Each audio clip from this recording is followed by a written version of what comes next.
Hola, queridos y queridas amigas. Me olvidé de poner el entrante del vídeo. ¿Qué tal, Juan? ¿Haces tú Fenomenal. la apertura? Pues Sí. nada, bienvenidos, queridos amigos y camaradas del Frente Invisible. Aquí estamos un día más, y como ya se ha presentado Santi, pues bueno, ya no digo nada. Es decir, dice que se le ha olvidado, no sé qué. No importa, Sí, no importa. le di al botón de grabar De grabar y y ya no está, había ¿no? puesto todavía el vídeo No de pasa entrada. nada.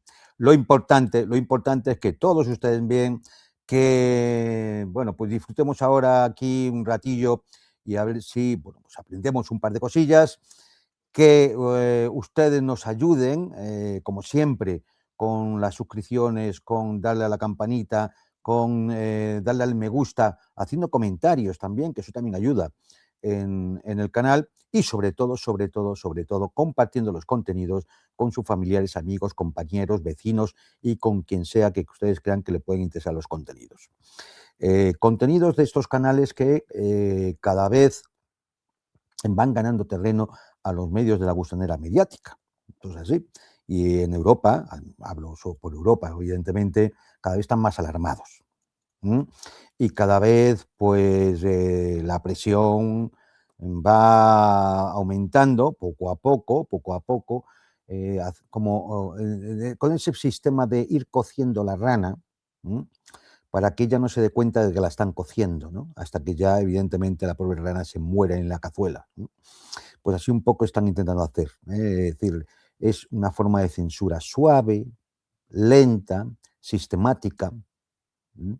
Para ir tapándole la boca a todo aquel que consideran que no es un desafecto y no está acorde con el relato dominante, la ideología dominante que corresponde a la clase dominante, es decir, a Einstein y sus amigos, es decir, para entendernos, ¿no? Es decir, con lo cual, bueno, pues solicitamos como siempre vuestra ayuda para todo eso, ¿no? Hoy vamos a tratar un tema porque ustedes sabrán que hace unas semanas, bueno, el día 4 de febrero, venció el tratado New START, que ponía limitación a las armas estratégicas. Las armas estratégicas, para que todo el mundo se entienda, se refiere a la tríada nuclear estratégica, es decir, bombarderos estratégicos, submarinos nucleares y misiles ICBM intercontinentales para lanzar un ataque nuclear masivo, en lo que sería un enfrentamiento nuclear casi final, ¿no? Porque eso llevaría al mundo a una catástrofe e incluso posiblemente la especie humana no sobreviviera. Es decir, Y se no, podrá saber quién lanza la primera bomba, pero no lo que viene no después. que después. Es decir, que ya hicimos un programa aquí al respecto. Pues sí, puede que en un primer momento algunos sobrevivan, muchos puedan sobrevivir, pero lo que viene después, el invierno nuclear, el final de las cadenas productivas, de la propia cadena del carbono, lo que mantiene la agricultura, acabaría, ¿no? Y acabaría también la ganadería porque se ha acabado la agricultura. Es decir, sea una cadena de situaciones que posiblemente llevaran casi a la extinción. Bien. Bueno, pues el último tratado que quedaba de limitación de armas caducó, venció este 4 de febrero. El presidente Putin pidió que se extendiera el acuerdo un año más mientras se negociaba uno nuevo. La administración norteamericana, con la mala educación que le caracteriza, ni siquiera ha respondido. Pues el acuerdo ha vencido. Y yo creo que la mayor parte de la ciudadanía no es consciente de lo que significa esto. Y no es consciente porque posiblemente esté más atento a otras cuestiones que bueno, pues son más de actualidad o, bueno, pues quedan tapadas por otros temas, por ejemplo el tema Einstein, que, que evidentemente es importante, ¿no? O por la política local, o por los campeonatos deportivos, las Olimpiadas de invierno, cualquier cosa, ¿no? Entonces no se es consciente, no se reflexiona realmente sobre lo que esto significa y las implicaciones que tiene, ¿no? También es verdad que los medios de comunicación de la gusanera pues tampoco informan de la manera que deberían informar para llamar la atención a una ciudadanía que no es consciente de esto. Es más, generalmente nos desinforman, ¿no? Es decir, y si alguno ha citado el tema, por supuesto habrá dicho que la culpa es de Rusia, claro, el Tratado de Tal, que es la que continuamente está amenazando con armas nucleares al mundo mundial y a otros planetas del sistema solar. En fin, esto ya estamos acostumbrados, ya lo sabemos. Entonces, bueno, pues hoy queríamos hacer primero una reflexión histórica, primero histórica, de lo que significa lo que ha significado el equilibrio del terror nuclear durante la Guerra Fría y la situación en la que hemos llegado hoy. Podríamos comenzar, ¿no? Es decir, cuando comienza la era atómica, al menos desde el punto de vista militar, y hay que recordarlo, con el bombardeo atómico de las ciudades japonesas de Hiroshima y Nagasaki en 1945 por parte de los Estados Unidos de América. Eso hay que recordarlo, porque después Últimamente parece que buscan como ocultarlo. Ocultarlo. La última celebración, no sé si fue en Hiroshima o Nagasaki, salieron diciendo de que no se puede permitir los ataques nucleares, no dijeron quién atacaron Nagasaki y tal, y cuidado con los rusos. Claro, es decir, bueno, o sea, pues os tiraron 2 bombas y hay que tener cuidado con los rusos. la era atómica desde el punto de vista militar comenzó realmente ese día, ¿no?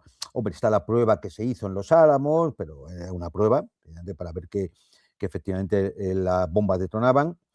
Y luego, pues las consecuencias de aquel ataque atómico a las ciudades japonesas significaron varios cientos de miles de muertos, que hasta el día de hoy Miles. siguen sufriendo las consecuencias, porque siguen naciendo niños con deformaciones terribles por culpa de la radiación, las mutaciones genéticas provocadas por aquello. Poco tiempo después, aunque esto se ha conocido no hace muchos años, se planteó la operación impensable. No es que yo diga que sea impensable, es que se No, llamaba no, así, la operación no. impensable, de mano de aquel genocida y criminal que se llamaba Winston Churchill, con el cual se pretendía un ataque nuclear sobre la Unión Soviética, que todavía no disponía de armas nucleares. Gracias a Dios, aquello no se llevó a cabo. Y bueno, nos salvamos de aquella, ¿no? Bueno, quizás durante la Guerra Fría, una vez que ya la Unión Soviética consigue desarrollar su armamento nuclear, el momento más crítico fue la llamada crisis de los misiles en Cuba. Fue el momento más peligroso, y fue el punto más cercano en que estuvimos al borde de una guerra nuclear.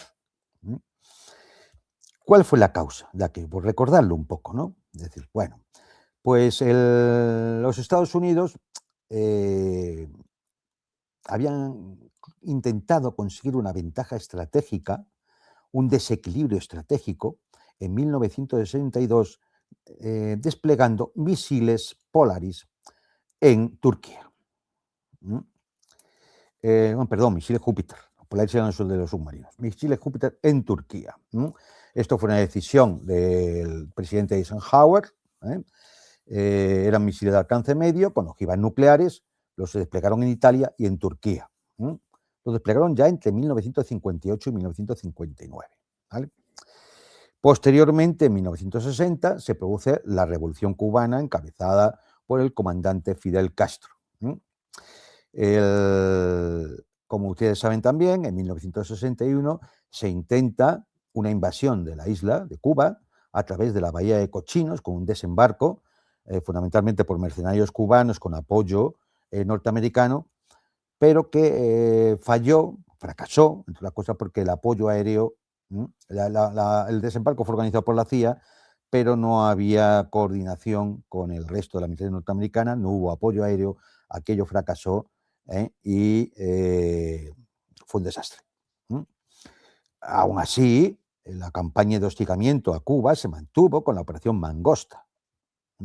Todo esto no me puede entretener mucho, pero lo pueden ustedes buscar referencias en internet y demás, ¿no? la Operación Mangosta, que contemplaba acciones encubiertas, sabotajes y un nuevo plan para la intervención militar en la isla, ¿vale? Entonces, bueno, en aquel momento el dirigente soviético Nikita Khrushchev decide iniciar la Operación Anadir, que era una operación que buscaba matar dos pájaros de un tiro. Era, por un lado, proteger a Cuba de una invasión estadounidense y, por otro lado, forzar a Estados Unidos a retirar sus misiles de Turquía para devolver un equilibrio en la correlación de fuerzas. Y para ello, esa operación, Anadir, pues se dispuso de un despliegue masivo y secreto. Durante 76 días se trasladaron a Cuba 41.000 soldados soviéticos y de 42 ojivas nucleares en decenas de rampas de misiles. Eran misiles de alcance intermedio también, R-12 y R-14, pero que podían alcanzar perfectamente Washington, Nueva York o Houston. Y ahí comienza la gran crisis, claro, porque el 14 de octubre de 1962, un avión espía norteamericano, un U-2, sobrevolaba Cuba y fotografía lo que ya eran las rampas de lanzamiento de los misiles soviéticos. Claro, esto que al parecer ellos, los norteamericanos, pueden hacer tranquilamente en cualquier parte del mundo, por ejemplo en Turquía, los demás no pueden hacerlo. ¿Por qué? Hombre, porque pone en peligro su seguridad nacional, lo cual es verdad. Por eso deberían entender que en Turquía también se ponía en peligro la seguridad nacional de otro país. Todo a los yanquis le cuesta mucho siempre reconocerlo, ¿no? Total que el presidente Kennedy, que en ese momento ya había sustituido a Eisenhower, decreta una cuarentena naval, vamos, un bloqueo naval, de facto para, claro, le llamó cuarentena para evitar que le acusaran de iniciar un acto de guerra. Esto viene bien saberlo, porque ahora mismo lo que hay sobre Cuba o sobre Venezuela son actos de guerra. Es decir, el mismo Kennedy lo entendía así. Lo digo por el Premio Nobel de la Paz virtual que se llama Donald Trump, ¿no? Y bueno, y claro, ese día 22 de octubre de 1962, Kennedy lo que exige es el desmantelamiento de las bases de misiles existentes en Cuba, pero, claro, porque si no lo que iba a haber era un ataque nuclear directo contra la Unión Soviética. El 24 de octubre entra en vigor la cuarentena, buques soviéticos se dirigen a Cuba, entonces Khrushchev los hace parar y que se den la media vuelta para evitar el enfrentamiento directo, que hubiera acabado en una guerra nuclear, y iniciar, digamos, conversaciones. Fuerza de esa forma las conversaciones. El punto más peligroso ocurrió el 27 de octubre de 1962, conocido como el Sábado Negro. Bien, ese día, por la mañana, se había derribado un avión espía U-2 sobre cielo de la Unión Soviética. Había muerto el piloto y todo. Fue la primera y única baja mortal de toda la crisis de los misiles, fue norteamericana. Pero claro, eso elevó la tensión y imagínense usted a todos los halcones norteamericanos echando espuma por la boca, pidiéndole a Kennedy que lanzara un ataque nuclear. Pero es que el momento más crítico iba a suceder después. Resulta que en la zona se encuentra un submarino soviético, el B-59. El submarino lo localizan buques norteamericanos y empiezan a acosarlo con minas antisubmarinas, es decir, con cargas de profundidad, que se lo va a decir, ¿no? Sin tener en cuenta que este submarino llevaba un torpedo con ojiva nuclear.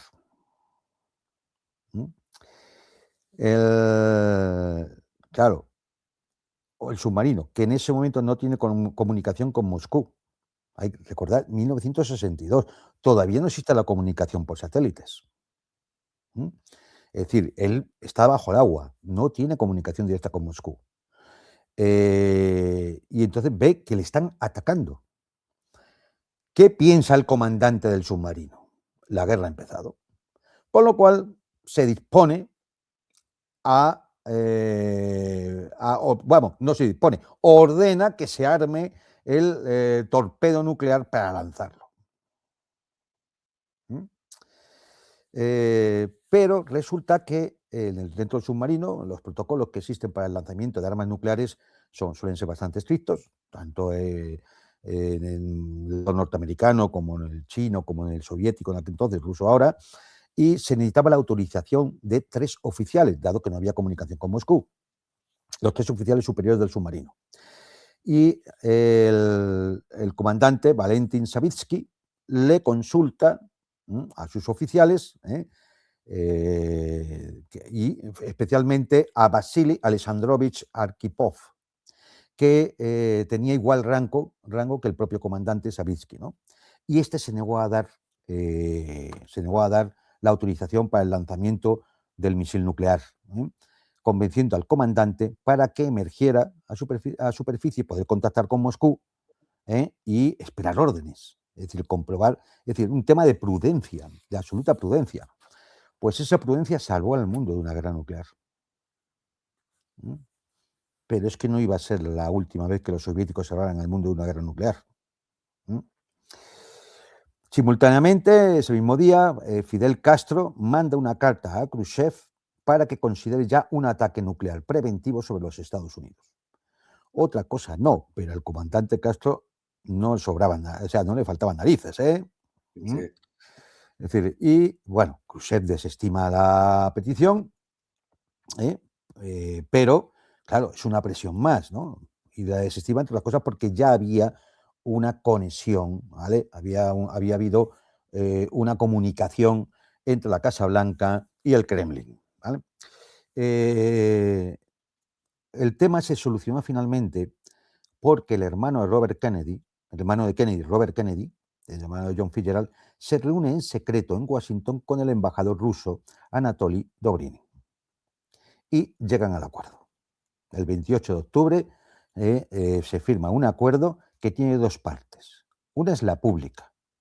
La pública es que la URSS, la Unión Soviética, retiraría sus misiles de Cuba a cambio del compromiso público por parte de los Estados Unidos de no invadir la isla.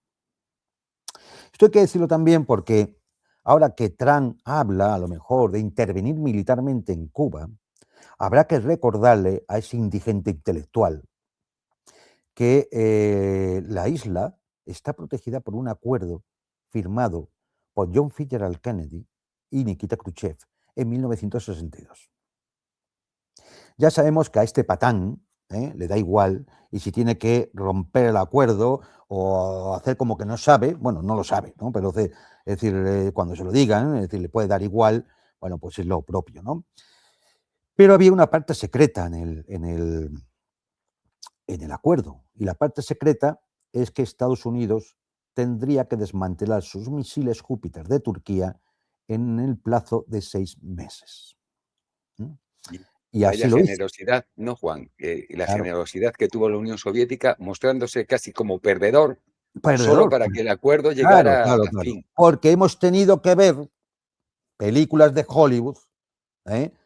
Muy lamentables, poco menos de viendo cómo los Estados Unidos habían ganado la crisis de los misiles de Cuba. Y lo que hicieron realmente fue perderlo. Perdieron porque efectivamente Khrushchev se salió con la suya, usted me quita de aquí los misiles de Turquía y además protejo a la isla de Cuba y a la revolución cubana. Que Está cada claro. uno opine, vamos, evidentemente. En fin, ciertamente hay que decir que la crisis no se resolvió solamente por la prudencia que tuvieron tanto Khrushchev como Kennedy, esto hay que reconocerlo, sino sobre todo porque hubo una persona, el oficial naval soviético Vasily Arkhipov, que a bordo de un submarino con armas nucleares acorralado en el Caribe, decidió esperar y no lanzar un ataque nuclear.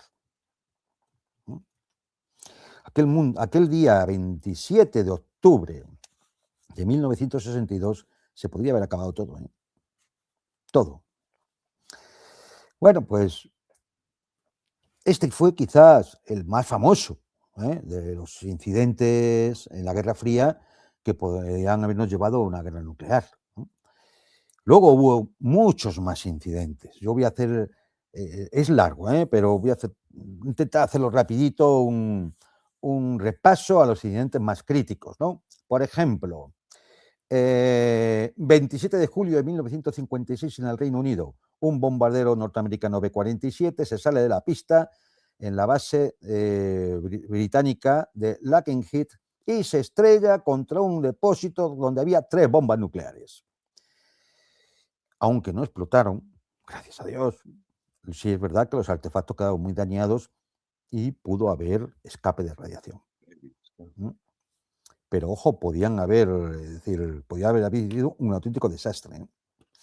22 de mayo de 1957, un bombardero norteamericano B-36 lanza por accidente una bomba de hidrógeno cerca de Albuquerque, Nuevo México. Menos mal que la bomba no llevaba el núcleo de plutonio, porque al impactar en el suelo sí que explotó, pero no iba cargada con el núcleo de plutonio, es decir, con lo cual dejó un cráter de 12 metros de profundidad y esparció material radiactivo, porque sí que llevaba el resto del material radiactivo. A ver, una bomba, hay que tener en cuenta que una bomba de hidrógeno sí lleva, aparte plutonio, y lleva parte también para provocar la reacción de fusión, es decir, ¿no? Lleva más isótopos, ¿no? 24 de enero del 61, un B-52 se estrella sobre Goldsboro, Carolina del Norte, liberando 2 bombas de hidrógeno. Una de ellas se comportó como estaba previsto un accidente, es decir, se desactiva, es decir, y por lo tanto no. Pero la otra activó su mecanismo de paracaídas y tocó tierra de forma más suave. Investigadores posteriores revelaron que 3 de los 4 mecanismos de seguridad de esa bomba, que cayó suavemente, fallaron, ¿La cuarta fue la quedando, vencida esta vez? quedando un simple interruptor de baja tensión a punto de provocar una detonación 250 veces más potente que la bomba de Hiroshima, en Carolina del Norte. 17 de enero de 1966, España. Ese es el que me gusta a Un mí. B-52 colisiona con un avión cisterna KC-135 durante unas maniobras en Palomares, Almería. Se caen 4 bombas termonucleares. 2 de ellas impactan en tierra. La carga convencional, es decir, el explosivo que llevan, el TNT que llevan para provocar la reacción, sí que estalla, detonan, y que como no está armada para que se produjera la explosión nuclear, pues no se produjo. Pero el plutonio salió por los aires, claro, contaminando buena parte de la zona, ¿no? Otra tercera bomba cayó intacta y esa no tuvo problema. Y la cuarta se perdió en el mar Mediterráneo y hubo que buscarla durante 80 días.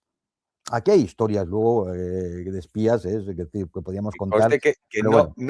no limpiaron todavía, quedaron en No, que bueno, iban a claro, no. limpiar Sí, Palomares sí. de radioactividad y no Llevan ya, limpiaron nada. es decir, llevan ya un montón, porque claro, la culpa era de Franco, de que no se limpiara aquella zona. Pero llevamos 40 años que se murió, bueno, que digo yo 40, llevamos 50 años de que se murió el dictador y todavía no han limpiado. El resto de gobierno no sé qué ha hecho, todavía no ha exigido que se limpie, que se comprometieron a ello, ¿eh? Sí, sí, ¿Mm? sí, por eso digo que ellos afirmaron que se hacían cargo de la limpieza De de todo, de todo todo. y cogieron las bombas, se piraron y nos dejaron toda la porquería esa ahí. El 21 de enero de 1968, un B-52 se estrella en la base aérea de Thule, en Groenlandia. 4 bombas termonucleares se destruyen en el incendio, contaminando una vasta área también de Groenlandia. Claro, a partir de estos accidentes fue cuando ya el Departamento de Defensa de Estados Unidos empezó a revisar las medidas de seguridad, porque claro, esto de ir con las bombas por medio mundo y que se te caigan los aviones con las bombas termonucleares montadas, pues es un auténtico peligro, ¿no? Sigamos con incidentes, porque ahora vienen quizás los más. El 5 de octubre del 60, en Estados Unidos, el radar de alta temprana de Thule, Groenlandia, de nuevo, detecta lo que parece una oleada de misiles soviéticos. El Mando Aéreo de Defensa norteamericana, el NORAD, se puso en máxima alerta. A tiempo se descubrió que el radar había detectado erróneamente la salida de la Luna por Noruega. 5 de noviembre de 1965, Estados Unidos. Un masivo apagón eléctrico en el noroeste de Estados Unidos provoca fallos en los sensores de detección de explosiones nucleares en 2 ciudades. Es decir, en 2 ciudades saltan las alarmas de ataque nuclear. El centro de mando de emergencia se puso en alerta máxima al pensar que efectivamente se estaba produciendo ese ataque. A tiempo se pudo determinar que efectivamente no había tal ataque. 9 de noviembre de 1979, Estados Unidos. Las computadoras del NORAD indican un ataque a gran escala por parte de la Unión Soviética. Se ordenan despegar los aviones de combate y los bombardeos estratégicos, y durante 6 minutos se estuvo al borde de la guerra nuclear, hasta que los datos de los satélites, que no confirmaban el ataque, ayudaron a descartar la amenaza. 6 minutos. La causa, un fallo técnico, un técnico sin querer había insertado una cassette de un ataque simulado para hacer ejercicios.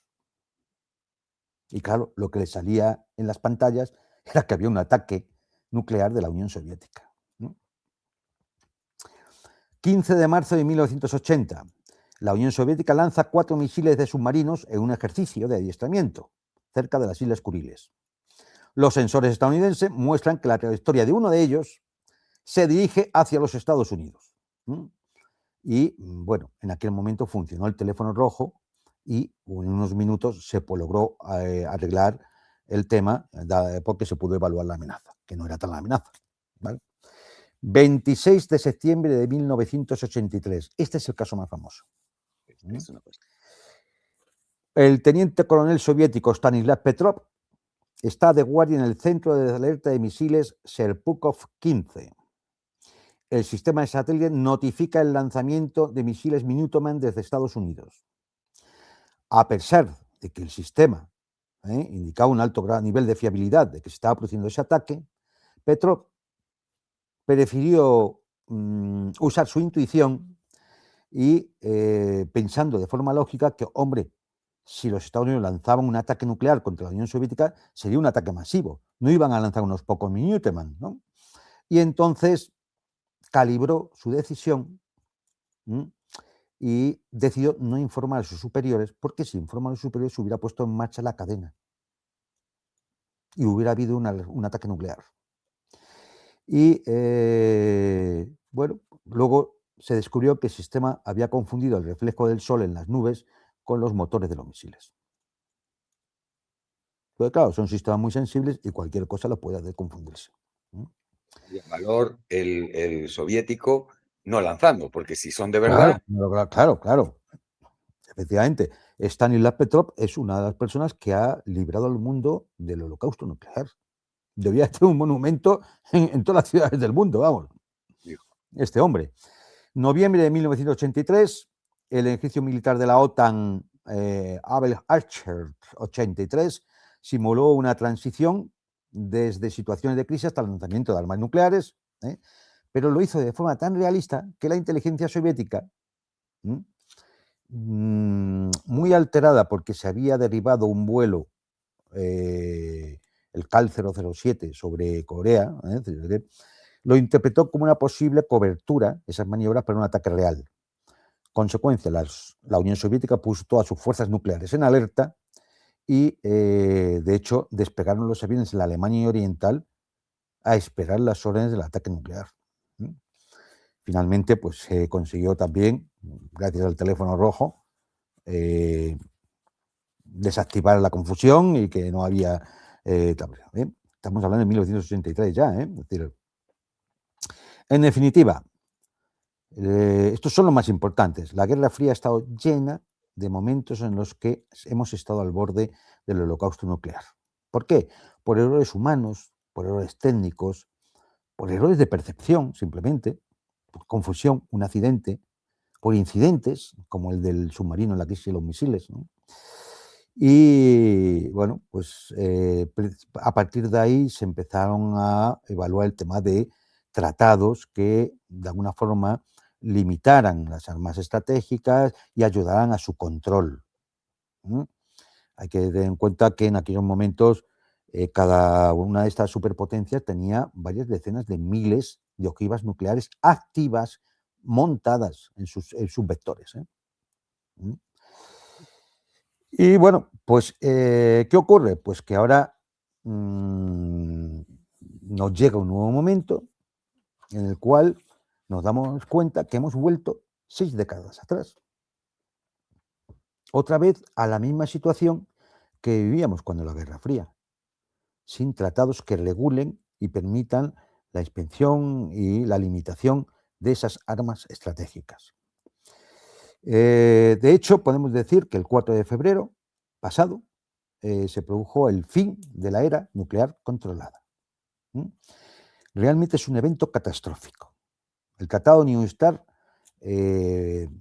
obligaba tanto a la Unión Soviética y ahora a Rusia y a los Estados Unidos a tener montado un máximo de 1.550 ojivas nucleares.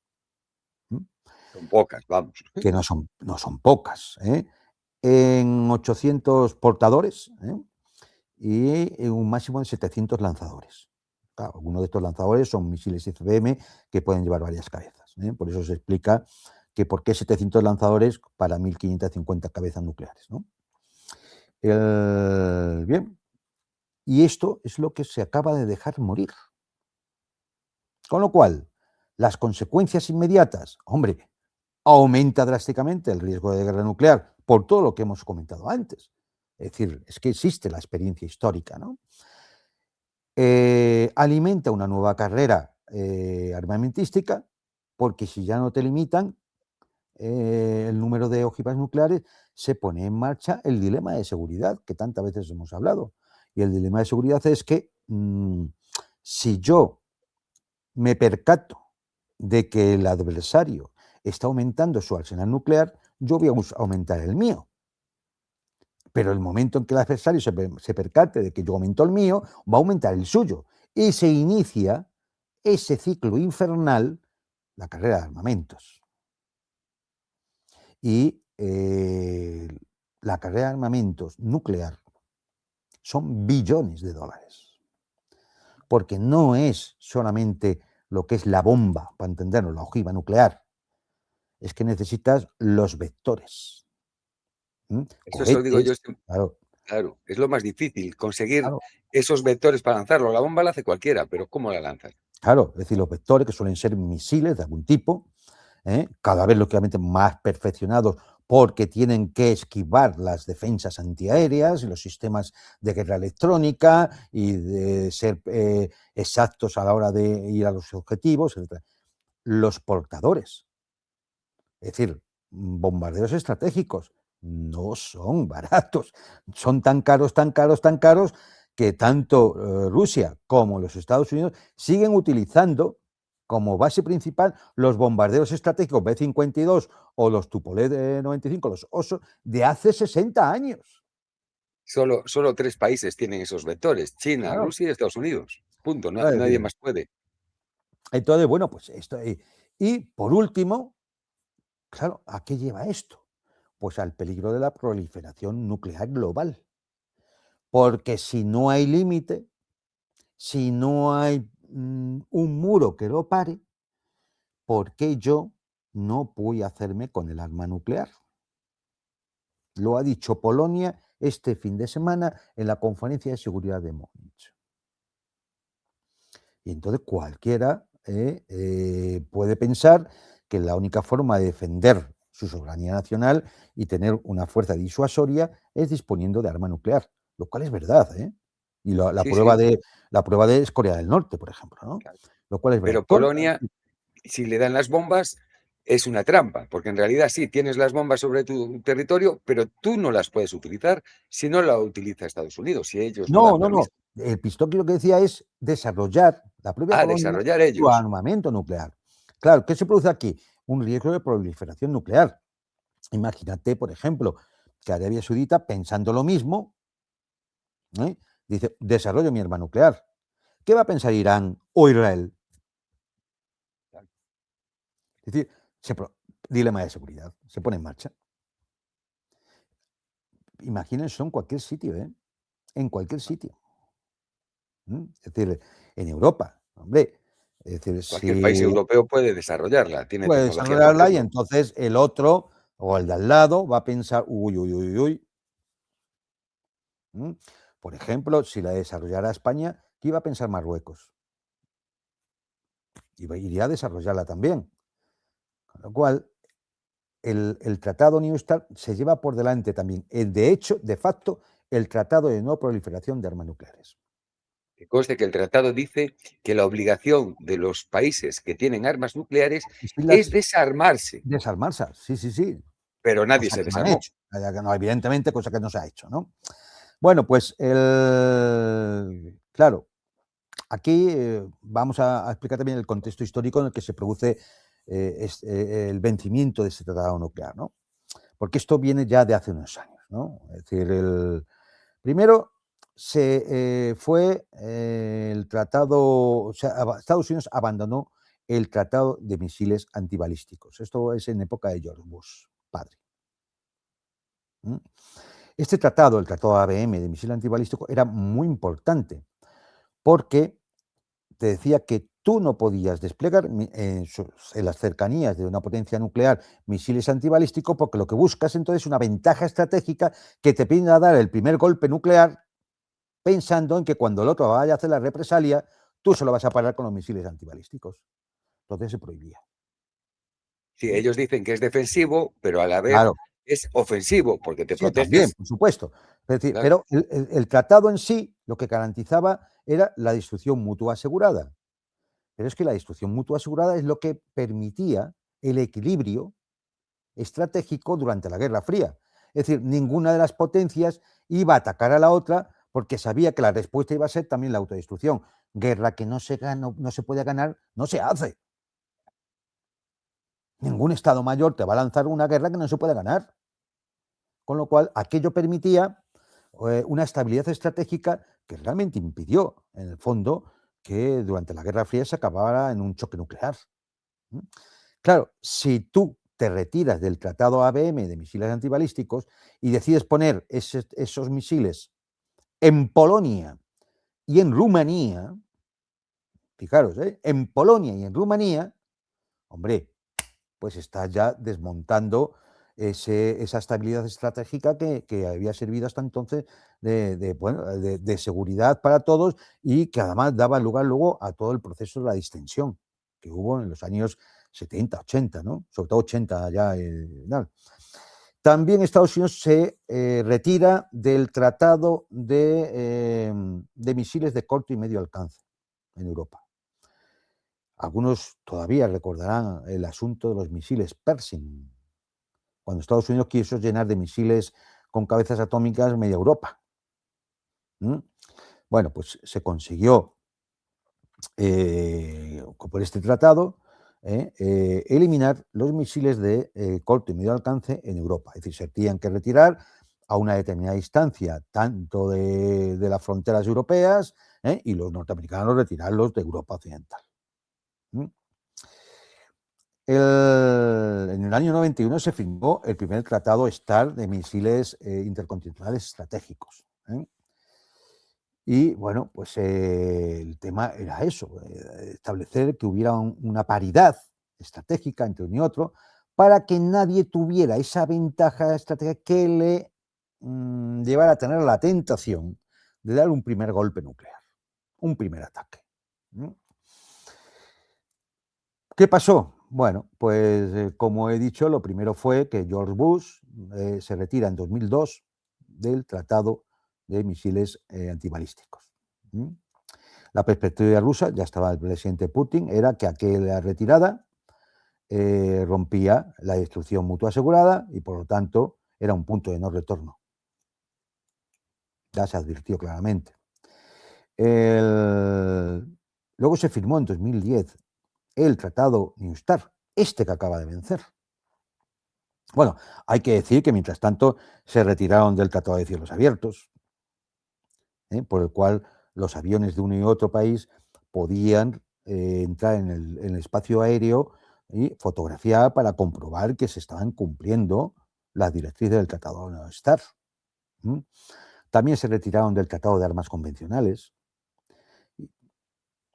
Bueno, últimamente se han retirado hasta del tratado que prohibía las minas antipersonas. Es decir, el camino hacia el belicismo es absoluto.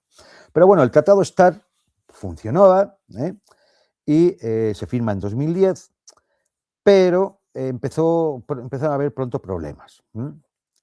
Y el primer problema fue que Estados Unidos tenía que desmantelar, igual que Rusia ya tenía que desmantelar todo un número de bombarderos estratégicos, porque está limitado el número.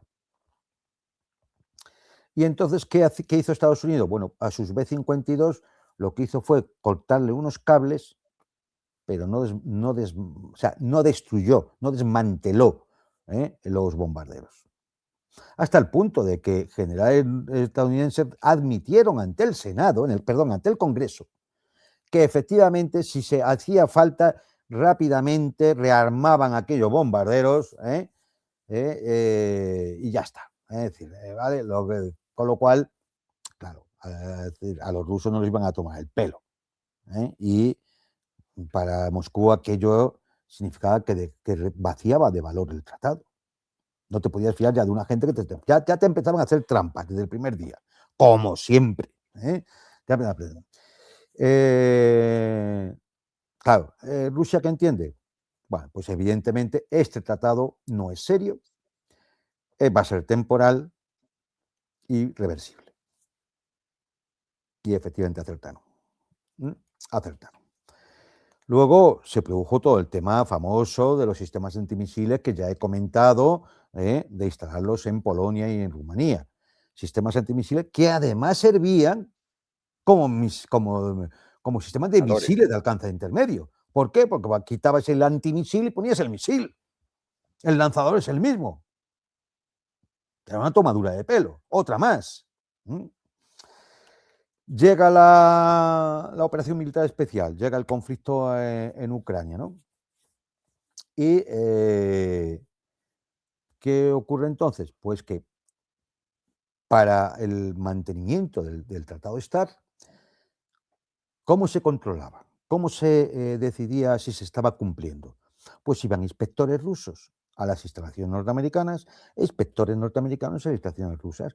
Oye, y todos pues iban comprobando, pues sí, efectivamente, aquí están las ojivas, aquí están los portadores, y todos llevaban, digamos, controlado de forma abierta, de forma leal, es decir, de palabra dada, de que el tratado se estaba cumpliendo. ¿Qué ocurre a partir de febrero de 2022? Bueno, pues que la Unión Europea niega el espacio aéreo a los inspectores rusos. Y además, Estados Unidos no garantiza el acceso a sus instalaciones. Bueno, esto era claramente incumplir el tratado. Ya no tiene ningún sentido. ¿Qué hace Rusia? Suspende las inspecciones. Claro, si no puedo inspeccionar, pues, no voy a traer yo aquí a los inspectores norteamericanos y yo no puedo ir a ningún lado. Acabaron las inspecciones. ¿Vale? Aún así, decide mantener que se siga cumpliendo el tratado. Es decir, dan su palabra de que ellos van a mantener sus 1.550 ojivas. Parece ser que Estados Unidos también lo decide. Decía, bueno, pues vale, mantenemos 1.550 ojivas y vamos a esperar a ver qué pasa, ¿no? Todavía queda tiempo de tratado, estamos hablando de 2022, hasta 2025 no ha vencido, ¿vale? El golpe de gracia vino cuando la Unión Europea es la que niega el espacio aéreo a los inspectores rusos. Estados Unidos no fuerza una solución porque podía haber dicho perfectamente a los europeos, aquí hay un tratado y está mi palabra dada y vosotros dejáis pasar a los inspectores rusos. No, no, no, no. Los europeos no quieren. Y los europeos, como están locos, es decir, pues una panda de sabandijas, pues hicieron lo que hicieron. Claro, también en aquellos momentos Estados Unidos habla de que hay que hacer una derrota estratégica a Rusia, acordaos a Biden diciendo aquellas. Con lo cual, ¿esto qué indica? Pues que para Rusia lo que le indica es que la disuasión nuclear realmente es su principal garantía de seguridad. Porque si no tiene a 50 países enfrente, los 32 de la OTAN y el resto de vasallos, actuando en una guerra proxy contra ellos. hasta el día de hoy.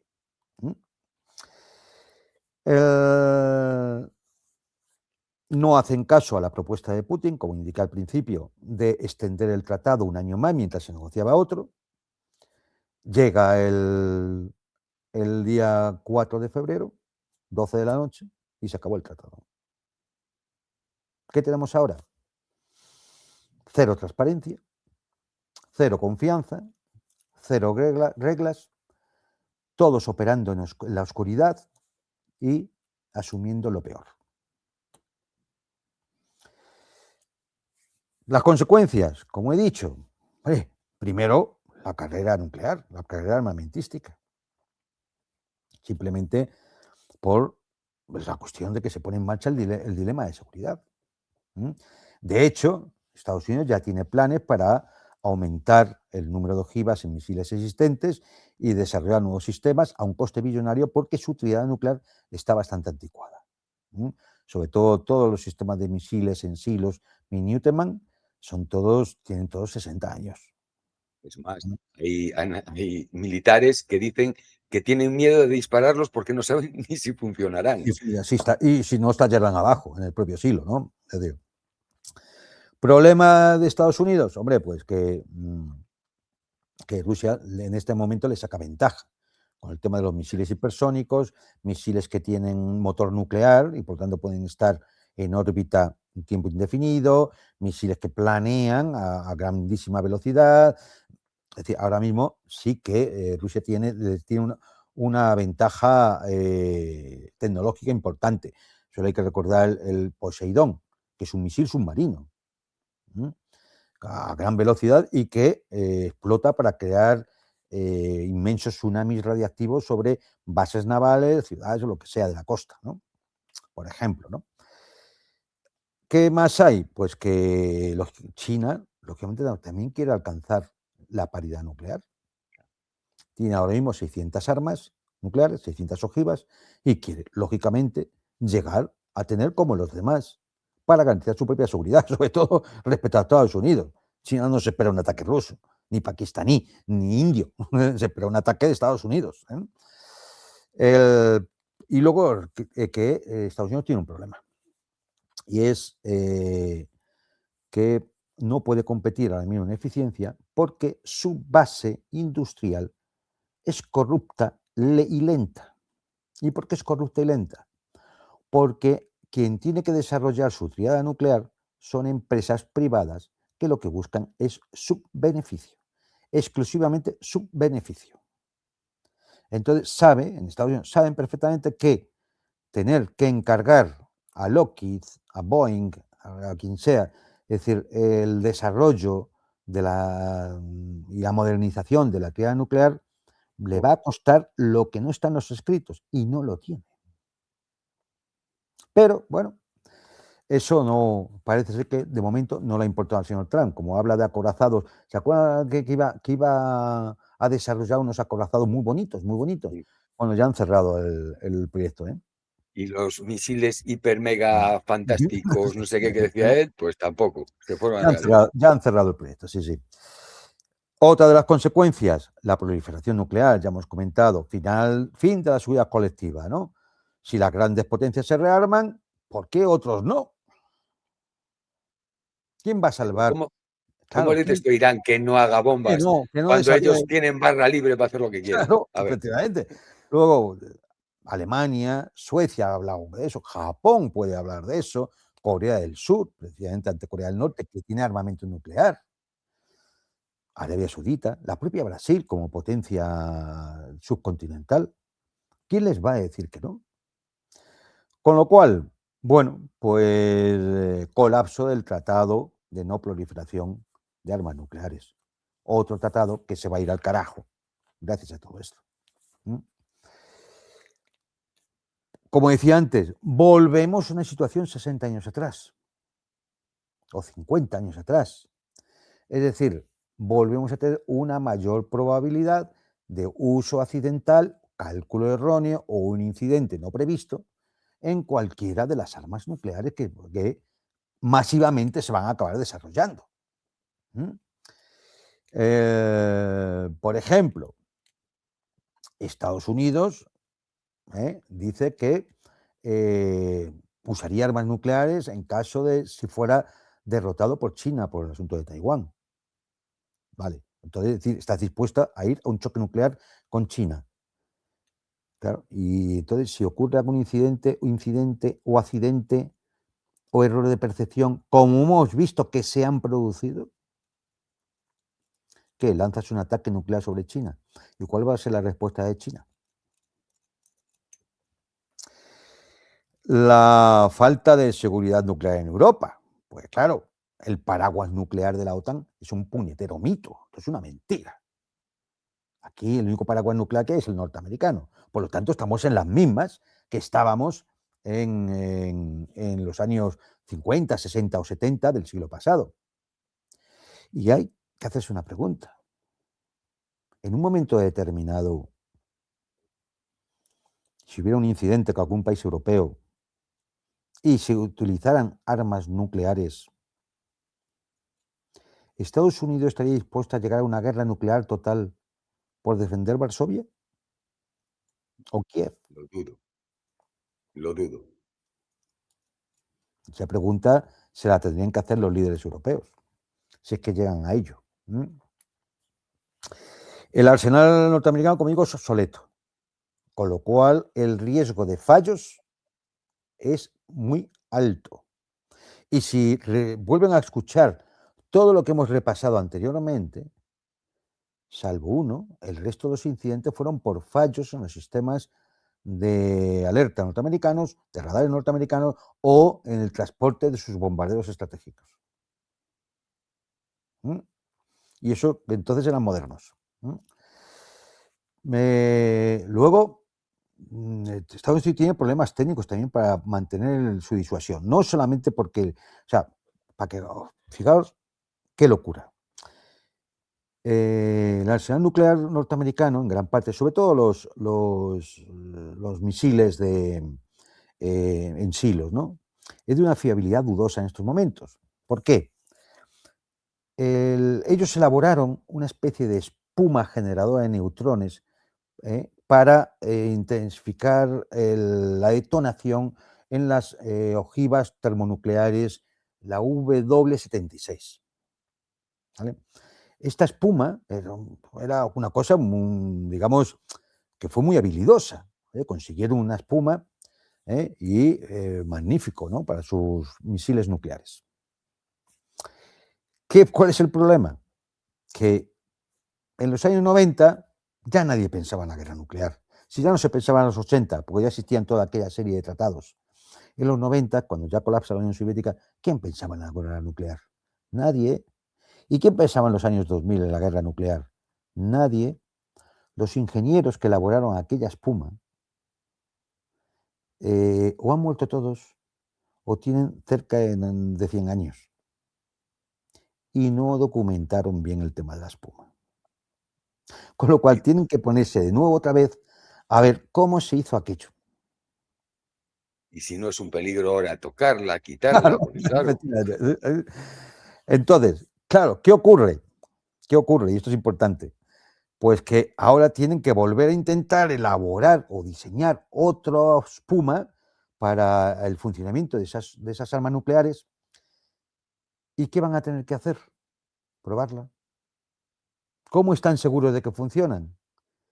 Si lo han tenido que hacer de nuevo otra vez, pues solo puede una manera, probarla. Con lo cual van a tener que hacer pruebas nucleares. Y esto se lleva por delante otro tratado, el Tratado de Prohibición de Armas Nucleares, firmado unánimemente en Naciones Unidas. Y recordar que yo leí una vez que cuando empezaron las pruebas nucleares, que fueron 1000 y pico pruebas Estados Unidos, 1000 pruebas los rusos, tal, fue cuando de verdad se dispararon los problemas de cáncer en la población mundial a unos grados bestiales. Se ven las fechas del desarrollo del cáncer y las fechas de las pruebas atómicas y hay una correlatividad, aunque no esté probada, pero no, porque, es obvio. porque los estudios científicos que pueda haber no van a salir a la luz. Claro. Es decir, al menos no todavía. Es decir, que seguramente con el tiempo las pruebas realizadas en los años 40, sobre todo 50, 60, pues a lo mejor dentro de 50 años o bueno, cuando se cumplan 75, 80 años, pues empiezan a desclasificar algunas de estas cosas, ¿no? Se hicieron hasta pruebas con humanos, ¿eh? Se Sí, sí. detonaron armas nucleares con tropas cercanas para ver el efecto. O sea, es que se hizo de todo. Y ahora, claro, van a tener que volver a probar. Van a tener que volver a probar si quieren desarrollar nuevas ojivas con la potencia que tenían las que desarrollaron en su momento, las W-76. Y esto se lleva por delante otro tratado más. A esto vamos a sumarle lo que he dicho, un complejo militar industrial interesado en hacer negocio. Porque es que estos son billones de dólares. A esto hay que sumarle que los actuales expertos y asesores políticos de la administración norteamericana ya no son Robert McNamara, Henry Kissinger o Robert Kennedy. Ahora es una normal como Peter Hegseth, un canalla como Scott Bessent, un imbécil acabado como el narco rubio. O sea, ¿alguien se puede fiar? Es que los de aquella época eran ¿Mm? malos, eran unos hijoputas, pero eran listos, Eran listos, claro. Es muy decir, inteligentes, porque sabían lo que estos son hacían. estúpidos. Sabían lo que hacían. A esto, bueno, pues vamos a sumarle también la auténtica falta de estudios, sobre todo en las universidades y demás, sobre las consecuencias y el tema de la guerra nuclear, porque claro, es que desde 1990, hace 30, casi 40 años, ¿quién pensaba ya en esto?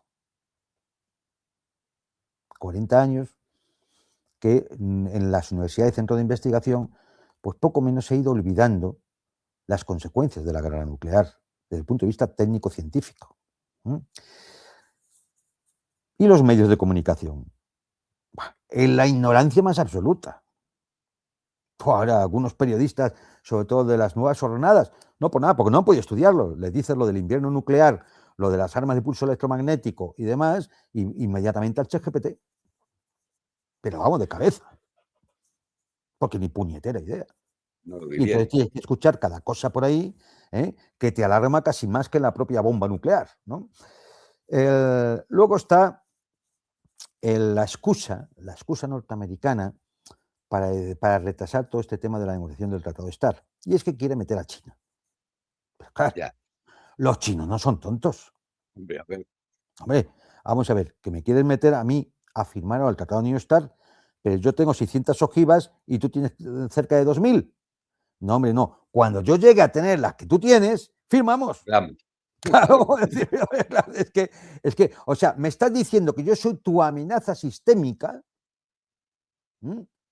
que yo pongo en peligro tu hegemonía global, que me consideras un enemigo, que me estás provocando todo el tiempo en el mar de China Meridional, que me armas a Taiwán y tú quieres que yo firme contigo un tratado en el cual tú vas a tener cerca de 2000 ojivas nucleares y yo me voy a quedar en 600. Para que tengas Menos, la porque ventaja para eso estratégica, es, ¿no? para rebajarlo. Claro, Menos. hombre. Vamos a ver. Esa expresión de engañarlo como a un chino es una expresión vulgar y falsa. No sé si en algún siglo, en la hora de la historia, eso ocurrió, pero a los chinos no los vas a engañar ahora. No saben Con lo nada. cual, la excusa es una mala excusa. Pero además, la excusa encima es falaz, es mentirosa, es propia, pues eso, de un taur del Mississippi, como son ellos. Porque, hombre, si metes a China, quieres meter a China, tendrás que meter también a Francia, al Reino Unido, a Pakistán y la India, India. y a Israel, ¿no? No, Israel no, ese no cuenta. Porque ellos son los elegidos de Dios. Claro, Ellos claro. No, pueden. de eso, oye, de eso, silencio absoluto por la caterva de sabandijas de la Casa Blanca. Ah, eso Que, no se re- habla. En que fin, recuerde la gente que los israelíes hicieron sus primeras bombas nucleares justo después de que los norteamericanos perdieran 200 o 300 kilos de uranio. que Enrique le pidió robaron. tras una visita de un Claro, espía que le robaron. israelí. Cosas de estas que pasan así. Yo me pasó el otro día, perdí también 300 kilos de uranio. Claro, No sí, te sí, enteras. no, estas cosas, ¿no? En fin, por eso digo que, hombre, y no solo eso, sino que con la desclasificación de muchos documentos que se han hecho ahora sobre el tema del asesinato de John F. Kennedy, hay sospechas, y más que sospechas, que la negativa de Kennedy a proporcionar el desarrollo del arma nuclear israelí, pudo ser al menos uno de los factores del atentado contra Kennedy, que, bueno, a ver, siempre decimos el atentado, el golpe de Estado Claro. que se dio a John F. Kennedy, porque es lo que fue. Que uno sigue después de todo lo que ocurrió en las jornadas previas, durante y después del asesinato de Kennedy, te das cuenta que hubo un golpe de Estado en toda regla.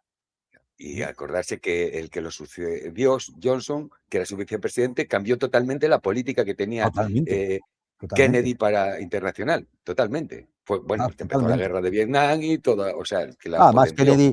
Kennedy se había sentido engañado por la CIA, y entonces pensaba quitarle mucho poder a la CIA. Es que el problema de Kennedy es que se ganó tantos enemigos que efectivamente todos se conjuntaron para darle un golpe de Estado. Así fue. Y cambió completamente toda la política, como bien dices. Conclusión, porque ya hemos hecho nuestra hora, pero como decíamos, hemos borrado 6 décadas de legado de control de armas nucleares. Hemos vuelto al punto más peligroso, la confrontación directa sin reglas, como en 1962, cuando la crisis de los misiles de Cuba. Y estamos a riesgo, entiéndalo usted, para que todos intentemos calibrar la importancia que tiene esto. Estamos a riesgo a que vuelvan a ocurrir cualquier accidente de los que hemos citado al principio. Y si eso se produce, vamos a tener siempre tanta suerte. Vamos a tener siempre tanta suerte. Siempre vamos a dar con un teniente coronel que dice, no, esto no puede ser, ni aviso a Moscú. Siempre vamos a dar con un comandante, un oficial naval que diga, no, vamos a esperar. Siempre vamos a dar con aquellos militares norteamericanos que se angustiaron en 6 minutos y fueron capaces de aguantar un poco más. Siempre vamos a tener esa suerte. Pues todo lo que habría que revisarse, ¿no? Y reflexionar. Por ejemplo, la destrucción mutua asegurada ya es un concepto obsoleto. Porque si no es un concepto obsoleto, es que alguien puede interpretar que tiene una ventaja estratégica sobre el enemigo y le puede golpear sin esperar la represalia. Y eso es muy peligroso. A lo mejor si hubiera estado el general Eisenhower, el presidente de los Estados Unidos, pues a lo mejor es un tipo racional, es un militar, sabe lo que se hace. Claro, es que si está es Donald Trump, que es para echarnos a temblar. Es más, podríamos reflexionar, ¿puede haber seguridad nacional sin que haya una seguridad cooperativa entre las potencias nucleares? Es decir, si no se coopera entre las potencias nucleares, al menos para la limitación y control de esas armas, ¿puede haber seguridad nacional? ¿Y si hay un loco, un incidente, un accidente, un fallo? Y Y los sí, tratados de armas bacteriológicas y químicas siguen vigentes. de momento sí, pero claro, todo esto ya veremos. Al ritmo que vamos, dejarán de estar vigente pronto, porque es que vamos al ritmo de un tratado internacional de limitación de armas cada año. Han ido cayendo en cadena. Y es más, como digo, algunos van a caer por consecuencia de la caída de los otros. Inevitablemente. ¿Cómo reconstruir la confianza con actores así? Esto es difícil, Además, es que mentirosos, porque es que lo que Claro. hablamos antes, es que no puedes fiarte porque te dicen una cosa y te engañan, intentan engañarte, ¿no? Entonces, ¿cómo llegas a esa confianza? Pues esta es la nueva realidad. Y yo sé que, bueno, pues efectivamente así no lo han contado en los medios, ni así lo van a soltar los políticos, mucho menos el complejo militar industrial, que le va a decir a ustedes que va a desarrollar unas armas nucleares limpias, baratas, efectivas y seguras. Y ecológicas. Vamos, es decir, sostenibles y de género, inclusivas. Es decir, eso va a ser la repera. Cada una de estas palabras significa que la factura aumenta. Es decir, y es lo único que van a ver ellos. Con lo cual, pues no momentos para, hombre, no digo que no caigamos en el pesimismo, ¿no? Pero no para estar contentos. No para estar contentos. Cualquiera puede entrar en las redes, buscar vídeos, y ahora, Santi, yo creo que puedes poner alguno de Y hay esos que por tenemos aquí. por ahí, de lo que representa la guerra nuclear, de cómo en los colegios norteamericanos, eso lo pueden encontrar, hay vídeos sobre ello, los niños aprendían todos los días a hacer ejercicios simulacros de guerra nuclear, ante un ataque nuclear. Y eso es miedo que se inculca aquí, cuando tienes 7, 8, 9, 10 años y vas al cole. Y te dicen, no, tienes que hacer esto ante un ataque nuclear, a sabiendas de que no hay solución. Porque te pongas debajo del pupitre, como hay una explosión como las que vemos en estas imágenes, te da igual. Es más, como decía aquel, ¿no? Es decir, en una guerra nuclear, los vivos envidiarán a los muertos. Los vivos envidiarán a los muertos. Entonces, no es de extrañar que el reloj del fin del mundo pues haya vuelto a adelantar otros segundos y cada vez nos acercamos más a la medianoche. Y esto es lo que deberíamos reflexionar todos, ¿no? Lo que deberíamos, al menos, no sé, dedicarle 2 minutos. Si vamos bien, ¿eh?, o no, si los líderes que hemos ido escogiendo durante todos estos años, que son los que nos han traído aquí, merecen seguir contando con la confianza nuestra. Incluso si no ha llegado el momento de borrón y cuenta nueva. Porque sí, lo único que hacemos es cada día hacer que la aguja cada vez del reloj del fin del mundo cada vez vaya sumando segunditos y nos vayamos acercando a la medianoche del mundo. Y nada más. Espero que al Que menos, no es pues, poco, nada más que no es poco, ¿no? no, hombre, yo creo que lo primero, como siempre digo, es conocer la realidad, es decir, observar, conocer la realidad, porque sin conocer la realidad es imposible hacer ningún análisis ni entender por dónde va el mundo, ¿no? Entonces, cuando ahora les digan, no, el tratado START, bueno, es que Rusia no quería, es que, bueno, un corte de mangas, mándelo a tomar por usted donde usted ya sabe, y que no le cuenten gilipolleces. Ha Los rusos sido tendrán lo que uno quieran, tras otro. Han ido pero abandonando los cumplen tratados siempre lo que uno firman. tras otro. Los han ido abandonando. No han contestado con la mala educación que incluso les caracteriza a la propuesta de alargarlo un año para intentar negociar otro. Van a... Bueno, pues, yo no, es decir, no creo en última instancia que piensen que hay que llegar a una guerra nuclear. No, simplemente es el negocio para sus amigos del complejo militar industrial, es el meter el miedo a las sociedades. Eso. Es que yo ya me imagino al elemento que ahora mismo estará ya sacando catálogos de búnkers antinucleares a un precio asequible de 200 o 300.000 dólares, ¿no? Es decir, este tipo de cosas. Metes miedo, controlas a la población, estamos en peligro, hay que rearmarse, negocio para los amigos. Al final los fondos de inversión ya tienen suficiente parte de la tarta del complejo militar industrial. Nos justificamos entre todos ante una amenaza exterior. Y así nos olvidamos de que los mismos que no contestan al Tratado START, los mismos que hablan de la amenaza de aquí y de para allá, los mismos que bombardearon Hiroshima y Nagasaki, son los que ahora, bueno, dejan vencer, dejan caducar el último tratado que quedaba de limitación de armas estratégicas. Pues muy bien, Sí. Santi.